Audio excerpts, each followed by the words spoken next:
সামনের দিনগুলো যেন আরো সুন্দর হয়, সার্থক হয়। আমরা একই সাথে মিলেমিশে বাংলাদেশের এই সবুজ ভূখণ্ডে যেন আল্লাহর দিন আমরা কায়েম করতে পারি। আমাদের দুনিয়ায় কোনো অর্থ সম্পদের লালসা নিয়ে আমরা আন্দোলন করি না, দুনিয়ায় প্রতিষ্ঠিত হওয়ার জন্য আমরা এই আন্দোলন করি না।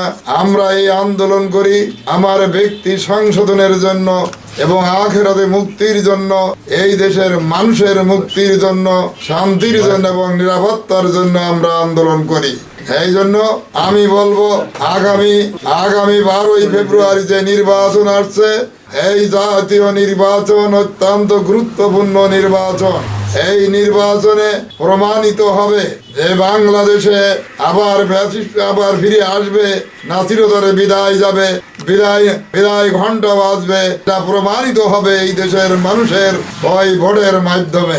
আমি আশা করি এদেশের সকল মানুষ আজকে ঐক্যবদ্ধ হচ্ছে, বাংলাদেশ জামাত ইসলামী দাড়িপাল্লা মার্কায় ভোট দিয়ে আজকে এ দেশে ন্যায় ইনসাফ ভিত্তিক একটি সমাজ উপহার দেওয়ার জন্য, দুর্নীতি মুক্ত একটি দেশ উপহার দেওয়ার জন্য, সাদামুক্ত একটি দেশ উপহার দেওয়ার জন্য, মানুষের কল্যাণমূলক একটি রাষ্ট্র, মানুষের কল্যাণের জন্য এবং কল্যাণমূলক রাষ্ট্র গঠনের জন্য জামাত ইসলামী এগিয়ে যাচ্ছে।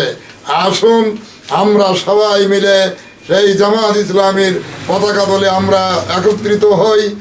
এখন ইসলামী আন্দোলনের কার্যক্রম আমার ভালো লাগেনি, পছন্দ হয়নি, তাই আমি দেখলাম ইনসাফের রাজনীতি করতে হলে একমাত্র জামাতই আছে। তাই আমি ইনশাআল্লাহ জামাতের যোগদান অনুষ্ঠানে শরীক হলাম। আব্দুল মালেক খানের সাথে হাত দিয়ে আমি এই যোগদান অনুষ্ঠানে সম্পন্ন করলাম।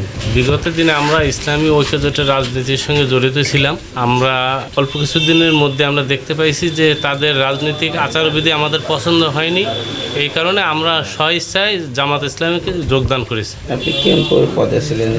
আমরা ইসলামিক আন্দোলনের সদস্য পদে ছিলাম। 13 নম্বর কচুয়া ইউনিয়নের ইসলামী আন্দোলন থেকে যারা বাংলাদেশ জামাত ইসলামে যোগদান করেছেন তাদের ভয়ভীতির কোনো কারণ নাই। আমরা সার্বিকভাবে আপনাদের পাশে থাকব, সার্বিকভাবে আপনাদেরকে আমরা সবসময় সহযোগিতা করব। আপনাদের বিপদ আপদে আপনাদের পাশে আমরা থাকব।